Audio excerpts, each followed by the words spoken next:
T1, of course, a very important series as well. Sanking Gómez, they are currently undefeated, tied first place with Alpha, and TiltedBoys, they are very close in third position with a 3-1 series count. So I'd say I'd probably favor TiltedBoys draft slightly. My real big concern is just how the lanes can go. We know this Morph Undying should absolutely body the Doom Snapfire. Like that is, I'm going to say that's a guaranteed free lane. If they lose it, something's gone wrong. The off lane with the Sky Legion, like we said, that's pretty volatile. They can win it. Die can win it as well, but they can win it very convincingly if they do. And then from there, they could just look to run over the game. My big concern, though, is they really lack team fight and they really lack stun. So if it's even, I feel like TiltedBoys, just their advantage they have in that area, should be able to edge out a victory. No, I'm a big TiltedBoys favorite here, too. Look, these two teams obviously didn't match up before, so I can't say for sure. But both of them looked like they are the strongest teams in the region. Maybe Sanking Gómez a bit stronger. They just executed well no matter what they had. Meanwhile, TiltedBoys needed the right draft, right? But I completely agree with your assessments of the game. Yeah, Doom will lose the lane, but overall I feel that they're stronger. Like TiltedBoys are... it's just simpler to play. When you look at these drafts, like Legion, Skyrat, Void Spirit, you can make some plays on the map, but it's just so much easier to play if you're dire this match. No, I think that's a simple but great way to put it. Because for Radiant, there's always like this pressure on them, right? Where you need to be getting pickoffs, you need to be getting Legion duel victories, and the Void Spirit needs to be roaming with the Sky as well and finding pickoffs across the map. But I guess one thing we didn't even mention too, like, how do you open up the map for Sanking Gómez? Like, you need to find early T1 towers to enable you to invade into Dire's jungle easier. And if you don't find those objectives, then it won't be that easy to go through the structures. I have no idea how you open up the map, man. Buy some meteor hammers on someone. Realistically, it's looking like you have zero push until Morphling is online. Legion has to body the lane in order for them to be able to take towers. So, and you can see on top lane how much damage they're already putting on Legion. Just Astral Spirits, instantly Frost Arrows. Oh, all right. Well. Yeah. That's expected. I mean, this lane's going to go poorly, but probably to give over first blood like that, maybe off the back of the Orb of Venom there for the Undying. Exactly. Good die. You see, you just got 500 MMR from me. No longer 2K, 2.5K. Oh, 500 just solely off the back of that. Just because you noticed the Orb of Venom, I was gonna mention it. Notorious gets zoned out. Yambura doesn't want to use his last mango to use a tombstone or something there. Could have maybe. But, I mean, so Snapfire is not playing with boots, so the pulls are going to be very difficult for them down bottom, and nor is the Doom as well. So it is going to continue to be a little bit more difficult for them to continue dragging the waves. Let's take a look at mid, though, because at the moment, the Pango, very low health over Lund on the Void Spirit. It's going to be able to get the Water Runes to play around with. It does look like Pango's actually got a bottle coming out now, so...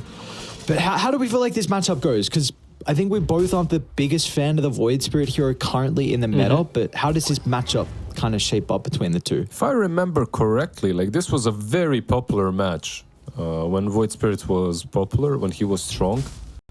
And he did all right. Like, Void Spirit has a pretty decent lane into the Pango, and that's kind of happening right here. He's not having a decent lane, he's having an amazing lane. He's doubling the CS of the Valotka Pangolier. And we might be wrong, you know, we were talking about the game and which side has it easier, but if you're just outskilling someone and doubling the CS in every lane, then it won't really matter. Which isn't the case, at least. They're doubling what? They're doubling the Morphling lane. Well, not doubling. They're crushing the Morphling lane. Yeah, Holy hell! Bodying it. But this is what you said, right? Like, as soon as you're a Snapfire Doom into Undying, you're like, like, this is not going to be a fun time for them. You're pretty much just sacrificing your off lane. You know they're never going to get into. Snap, yeah, he's dead. It probably will. Cheeto is going to be able to waveform over the top, and the zombie gets the last hit, so a little bit of extra gold to Yanbura. Deserved. And top lane, Door might go down as well. Legion's not going to be able to continue the chase though. Deep under the tower. Nine might be able to do it himself though. He's gonna get him. He's got the concussive shot up in a couple of seconds, and it won't even be required with that level 3. It doesn't matter how much better we think their draft is if they get crushed in the laning stage, and so far they are getting crushed in the laning stage. Some mistakes. On top, I feel like you could use a Venom or Windlace on an ET. It's kind of hard to say, you need a lot of things. But on bottom, you definitely need a Windlace or Boots on Snapfire, just to be able to creep skip like you mentioned. Maybe they just didn't expect the Orb of Venom. Yambura, this is old school. Orb of Venom Undying is really old school, and he's making it work once again. And on mid lane, Sky feels free to make some rotations across the map. He might just be able to kill the Pango. Remnant's going to be off the mark, but it's not going to matter. Wherever he jumps to, 9 is ready. So a little bit of extra gold's going to be given over to the Sky. And it means, importantly, the Pango, he's going to miss a full wave of creeps under the tower. So these lanes are just continuing to get better for Sankey and Gómez. Yeah, especially because on top lane, Legion started with Raid Band and a Chainmail. So these two, yeah, you can slow her down and hit her. Like, you can see how hard Door is hitting. But it still doesn't matter. You aren't making that huge difference. Skyrat is bringing tangos and a branch. Like, you will not zone out Ucho.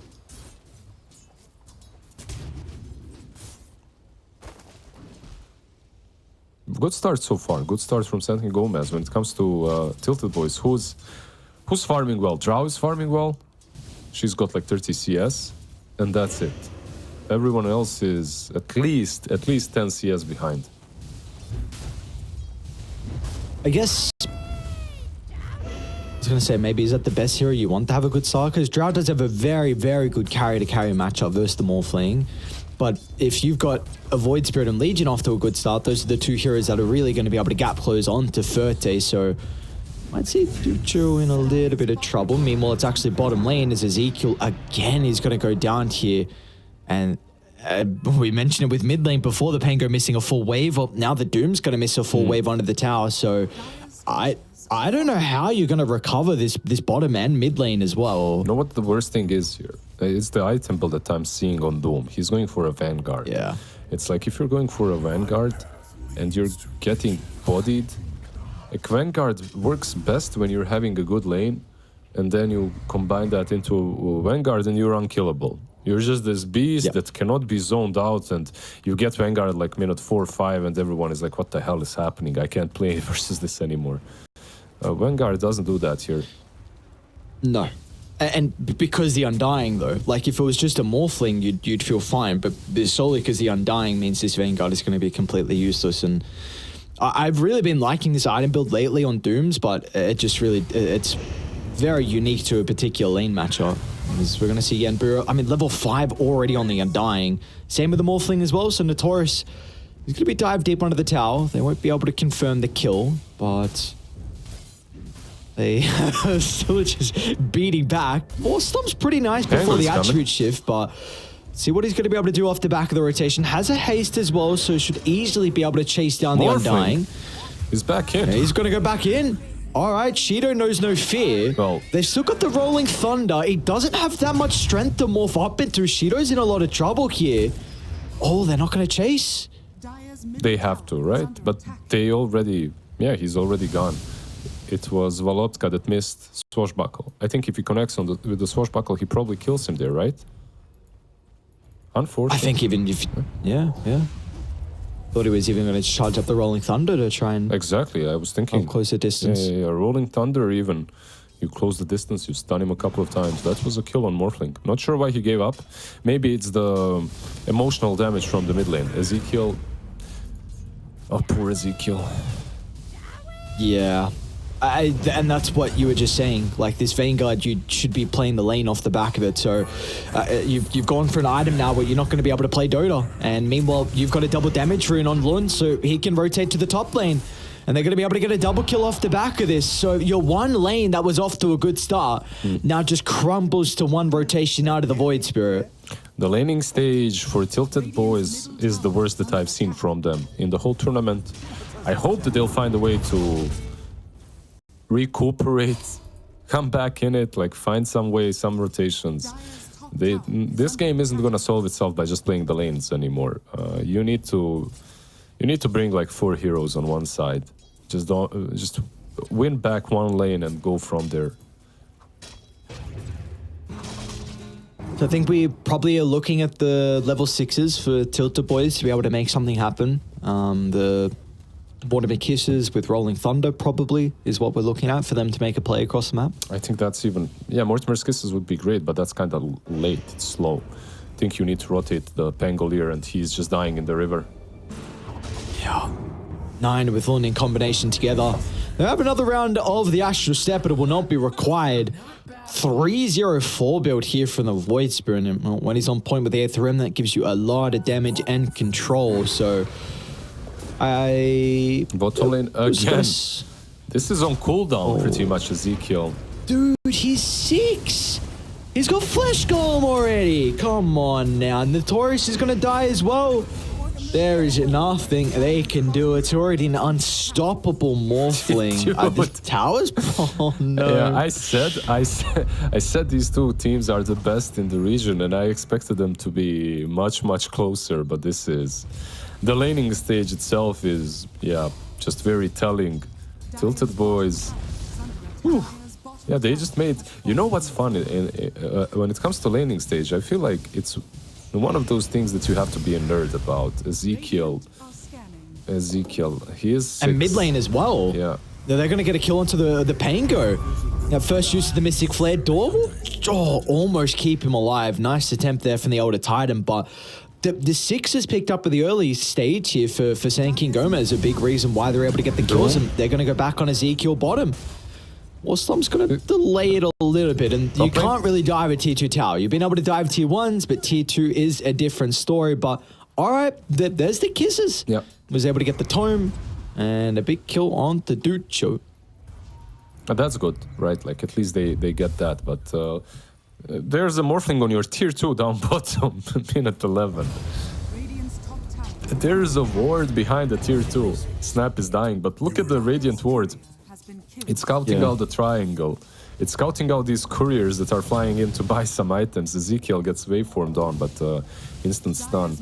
Shido right now, he's almost got the Lincolns completed, and he's just hunting couriers. He goes for the wave, and then he goes into... Yeah, this time around he won't kill the courier. Rough start for TiltedBoys. Dude, I don't know if I want to say it. Is there a way back in? Like, this is what have to happen for Radiant's lineup. When you don't have team fight, you don't have stuns, you just need to run at them. And with the net worth lead, they should be able to do that. Like, these supports are level 7 and smoking together, which they're going to try and hit back, though. Yambura. Look with the Rolling Thunder. Yambura's going to be a little bit of trouble. They're trying to dress the Tombstone here with a little Shredder.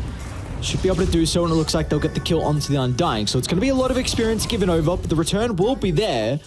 As Lund's able to jump in once again. Another double damage rune that the Void Spirit has to play with. It's a trade, but it's something for TiltedBoys. Is it a good trade? No, it's not, because Ducho is taking the top tier 1 tower. And he's waving as well at the same time, because, yeah, he knows what's up, why he's waving. Mid lane, they killed the Pango once again. He had no Rolling Thunder to work with, even if he wanted to. There's a Kaya completed on Void Spirit. Skyrat almost has a Veil. The amount of damage that they'll be dishing out. There is Doom bottom, let's see. He didn't morph. That's a kill. He didn't morph. Let's go. Can he get the deny? No. Alright, so that... Alright, I understand now, Lizard. He was just fattening the Morphling up. It's just the classic, giving him some kills, trying to make him, a little bit overconfident. And then you just solo doom him, get all the gold, get all the experiences equals rich. He was fattening him up. That's what it was. I get it. That's what my teammates do usually in pubs. They fatten everyone up, but they don't kill them in the end. So there is a small difference. I mean, it's a lot of gold for Doom. Now he's building into a blink. They need some form of initiating. Pango isn't gonna be it at this point. Pango needs to think about himself as well. So getting that blink on Doom might be big for them. Unless he dies again. Concussive shot. Could be a good bait down bottom. Yambura in the river, by the way, will die. They might be able to get the Tombstone as well. Ducho, he's got the blink already though, and onto the Drow. First victory of the... Oh, they actually don't bring him down throughout the duration, so Ferte should still go down nonetheless, should still go down, and he does to a big odds. But finally, it seems like a good fight for TiltedBoys. Can they just close the distance for the finishing blow? They won't be able to kill off the Legion Commander now. They're going to be cautious. Morphling still in some trouble with the high ground, but the Pangolier, he's the one that's committing forward. But the silence wearing out surely, but they're going to be able to blink away before he can get the damage in. They might just go for 9 instead. Shido's still nearby, and as a result, the Morphling, he's going to be able to blow up Volutka, and now Ezekiel, he'll get another streak as well for the Doom. Another 6-time unstoppable streak, and Shido, he doesn't have much more strength to morph into, so he's going to have to try and play this one a little bit more safe. Back up again? All right, jump in. Where's the damage? This time with Lund, they're going to be able to find the winner. So first dual victory of the game, and plus 10 damage for the Legion. Drow, she's being... yeah, they're chasing her, just haunting the Drow. Even though there's no astral step, he needs to back out. He doesn't know that. By the way, so far, Door has been... probably the only reason why they didn't completely lose that fight in the triangle. The Echo Stomp is level 3, and it stopped the duel. It stopped... like, he knew that they were jumping on Drow, and he started Echo Stomping before they even started the duel. So that was really nicely done from him. To make her live a bit longer, to make her dish out some damage, to make them at least get the trade. And now Ezekiel has a blink. He got, like you mentioned, 2 unstoppables. Pretty good to be this Doom after you've fed your lane. Let's see if they can take this fight without the Mortimer Kisses. They're going to make the attempt onto the Void Spirit, but the Rolling Thunder fall up as well. They'll be able to blow him up. All right. Oh, he moves. Beautifully done from Dire. I mean, that's really the team fight that we were mentioning from this lineup. Early on, though, it's going to be a long cooldown between some of the heroes, so you've got to be cautious that they might just get run at now off the back of the respawn. Yeah, Pangolier's roll is not that long, so he'll be able to at least perhaps get it. Before they are scouting out Ferte, there's a ward on him. He knows, though. He should know. He runs away. But like you said, good team fight from TiltedBoys, good team fight heroes from TiltedBoys, so they're able to come back a little bit for now. Everyone likes a good comeback story, right? Mid lane duel. Doing. Ooh, nice cookie. It actually might be enough to keep him alive. Although Lund's going to jump in and still blow him up nonetheless. The kisses are raining down, but Ducho's able to sidestep the last remaining globs. So, again, it's another time where Ducho doesn't get the victory, but you do get another 6 deaths on the Pangolier. Oof.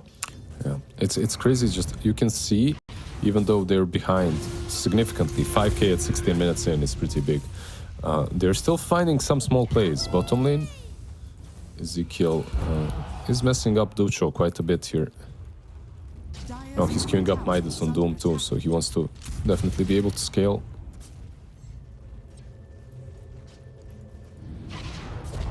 Thoughts on this? On what? Do we... Midas? On the Midas, do we like it? I mean, on Doom, Midas is always, for me, good. Unless you're doing like Midas and Meteor Hammer, that can be a bit too greedy. And it is late for him to be buying this Midas. Maybe he could go for a BKB straight here, or Greaves, whatever. But if your idea is, okay, the game is gonna slow down now and we'll just wait for Drow and Morphling matchup later on, Midas will give him a lot of farm for that later portion of the match. And I guess Midas can also be quite nice when your map is very restricted. So the farm's limited, you got to spread it out. I mean, Midas is able to buff that up a little bit. The extra gold you're able to find every 90 seconds. So we'll see. Ezekiel, now even though off the back of the really rough lane, his net worth isn't looking too poor. And, you know, Ferte's been doing a pretty good job as well to be able to find his farm. But you know, off the back of the smoke, though, from SKG, let's see what they can get out of this. Volika's going to be forced to use a more defensive Rolling Thunder. They do have a really good ward placed behind the tier 2 tower. I think they are peeing it out. Maybe they're aware of this. Yeah, they have a sentry there. Okay, yeah. Yeah, they see it. I think the tombstone shouldn't have been used there. Volodka. Oh no. Again, the cookie's going to be able to reposition him out of the Mystic Flare, but it's not going to matter. They'll trade the two heroes. Even Ferte is going to TP in to be able to blow up the sky. So the Drow's getting involved, yeah, a little bit earlier than the Morphling, and as a result, he's able to kind of help them edge out a victory, and they get a glimpse as well of Yanbura. They're going to be cautious though, because Shido's going to look to try and tip into the middle. A waveform just blows up the Drow. Oh my lord, Ferte just not healthy enough to be able to survive to the combo, when now Door's in a lot of trouble as well. Another round of the 8th, the Remnant. Cooldown's going to come up very shortly.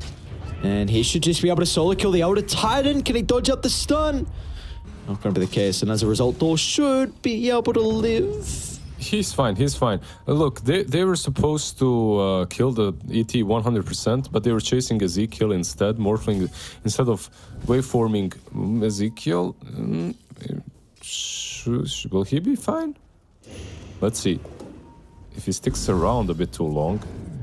Basically, Morphling decided to waveform towards Rush Pit instead of towards the Elder Titan. They could have gotten that kill, but a bit greedier to go for the big boy, Doom. With the Morphling Drow carry-to-carry matchup, is there ever a stage in the game where it feels okay for the Morph into the hero? I feel like Drow is better throughout the game. Obviously, there is that super late game where if Morphling gets on top of you, he can blow you up. He gets the... I guess even when you get the Skadi, if you can get on top of her, it feels good. Sure. Depends. It really depends on the state of the game, on what your teammates are like. If you have repositioning tools on your teammates and hold that thought while rolling in. This is going to be too late for Roche, though. It's already going to get claimed. And now how are you going to take the fight without this?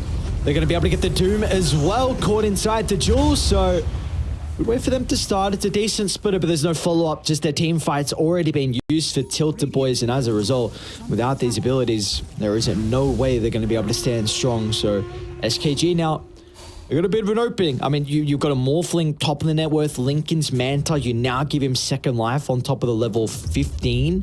And you can just look to start to chase down some of the objectives. I imagine they're going to look to try and play towards this top side of the map now. How do you imagine that? Did you see them move top, or did you divine it? I am just Aussie predicting. Wisdom? My Aussie wisdom is saying that this tier 2 tower is what they want. By the way, tell me one thing. Do you have a mullet? No, I don't have a mullet. No, I don't. Isn't that like a must-have if you're an Aussie boy in your 20s? It's kind of gone over the top now. Now it's like too many people have it, where it's just not cool anymore. Ah, okay. You had it before it was cool. You're basically some Aussie hipster. I see. No. Oh, no, I was never a loser. No. People with mullets are very cringe. Very, very cringe. Well, what do you mean? Mustache and a mullet, not your type?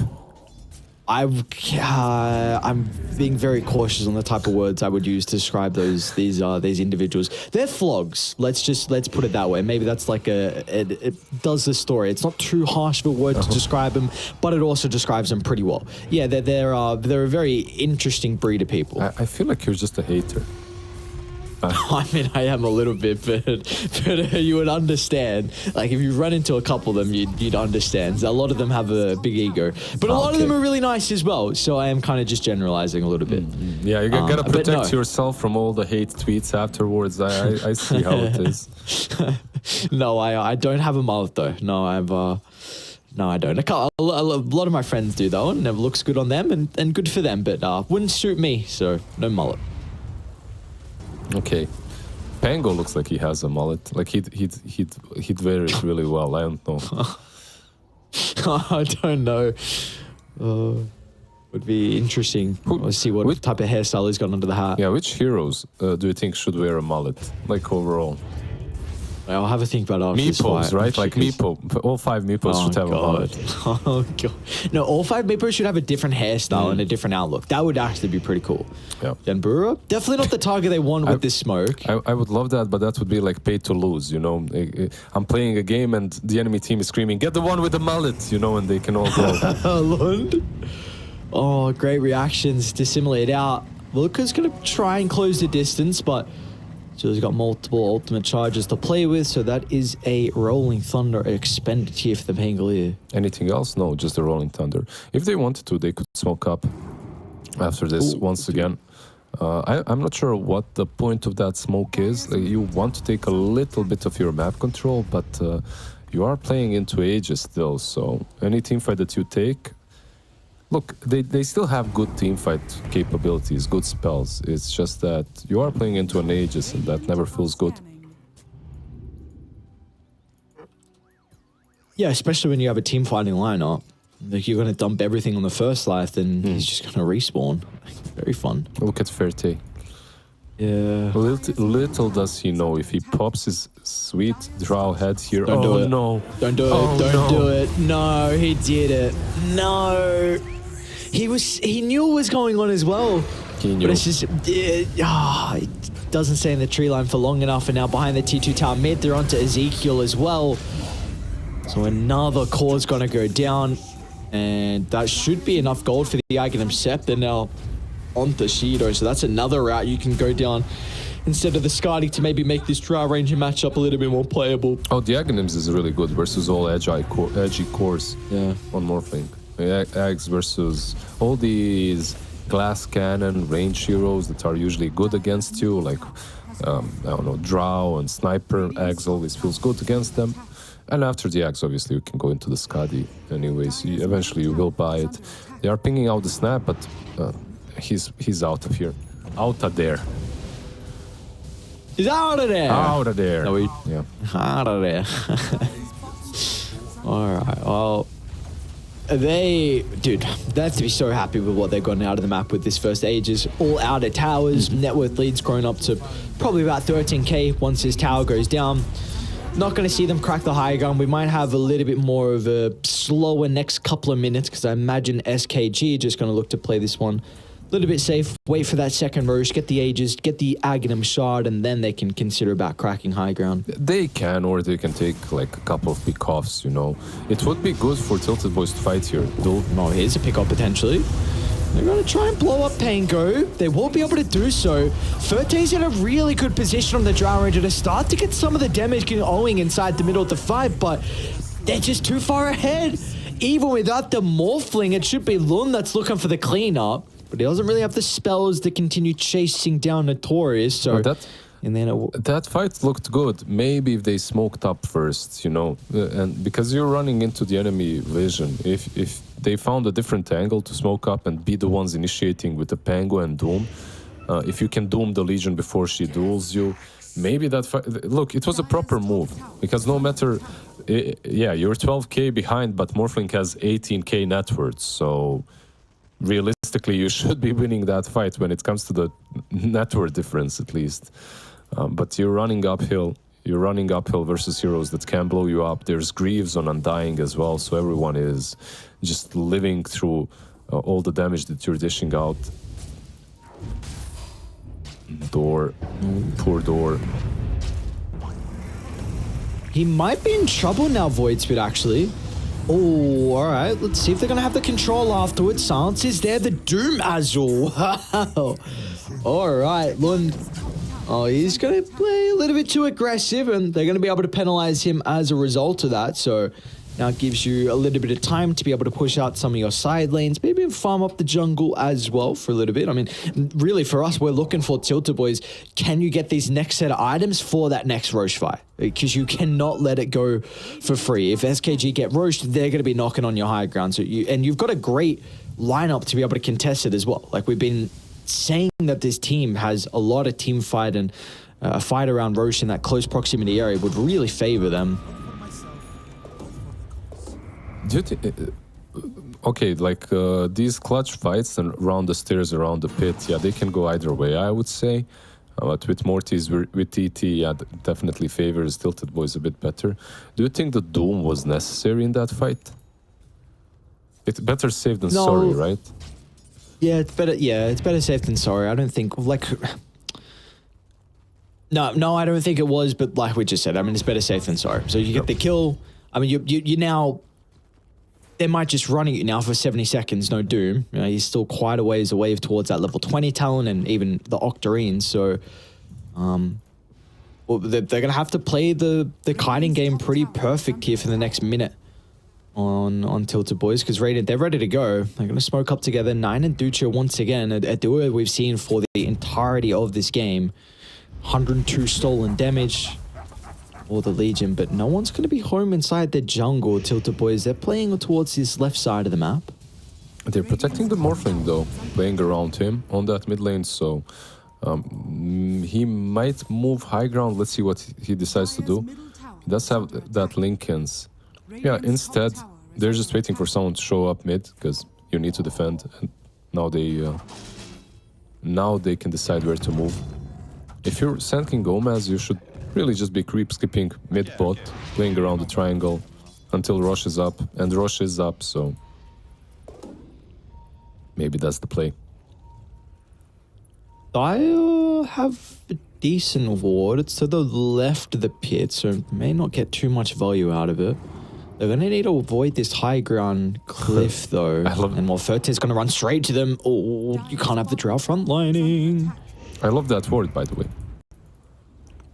See if they're going to be able to use it, though. Dutro's ready for the jump. Ezekiel's going to be able to start first. They'll get the Doom onto the Legion. Oh, word It's splitter. A pretty good fight for Dire. Look at the Earth Splitter as well, following down. Perfect.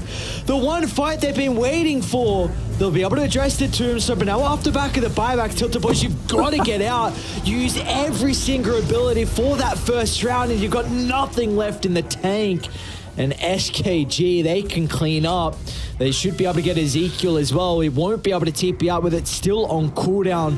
So they'll chase him down with the BKB. It'll delay it, even the Echo Stomp as well, but they can jump over the top and secure the kill. So, I mean, in the end, TiltedBoys, it's unfortunate. What a beautiful start to the fight. They forced out 3 buybacks, but still, those components of Roche should go the way of Radiant. Echo Stomp was just amazing from the door. He caught 4 heroes. Their splitter after follow-up was solid too. It's just that they also don't have a BKB on Drow, so he dies instantly the moment Skyrad jumps him. They don't even go for Aegis, which is interesting. They're going for Base instead. I don't know if that's that good, but it looks like they won't be punished. Tango. See, He's just a... It's like a get out of my base rolling thunder almost. He's got no blink, right? So he can't really force them out that easily. He can't make a killing play. He can just force them out, that is. But instantly into the pit they go. They have the Tombstone. They have all their spells. Nothing really to worry about. As if you look at TiltedBoys, yeah, they have smoked, but there's only one green diamond I'm seeing there right now. Mortimer's Kisses will come online, but it's too late.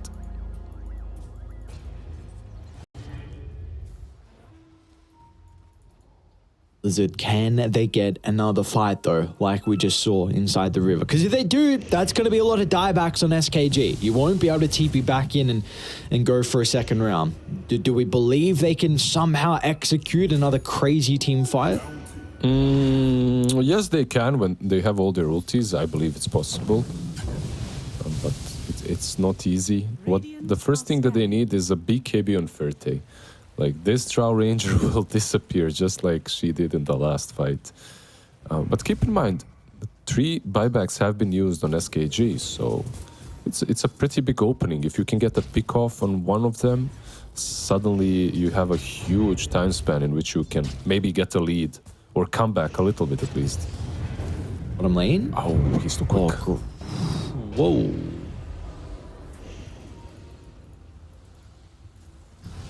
Very nicely done. I think he got clipped by that Resonant Pulse silence as well. Ezekiel's going to run into Shido. He misses the sun. This is a real Morphling. Oh no, maybe he thought it was an illusion. And now Ferte's got to get out as well.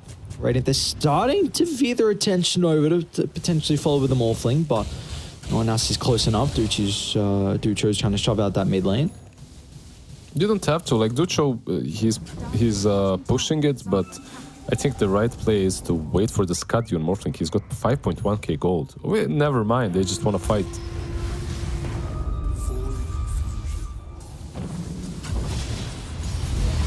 Whoa, whoa, whoa, look at the damage, but look at the jump as well. Drow once again, dual Mystic Flare, what a combo.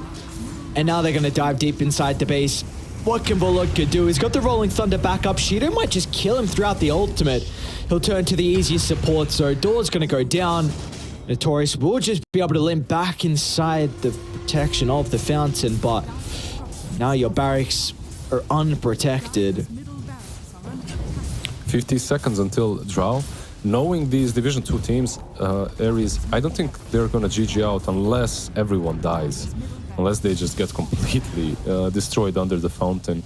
They'll wait for the Drow. Perhaps there's enough time to fight top. Pango, he's... yeah. Okay, now it's different. Now, dude, Lun's even body blocking the Sapphire. And I think they pinged out Ezekiel as well. It doesn't even matter. They're just going to go for the tier 4s. Who cares about this bottom set of barracks? One tier 4 down. And without the buybacks, this is looking like there won't be a final fight. So SKG, they'll strike first as the Gs are dropped. Yeah, what a performance from them. What a game. Yeah, what a performance and what a game. I can't say, like, I was thinking, okay, if TiltedBoys managed to take this one, game 3...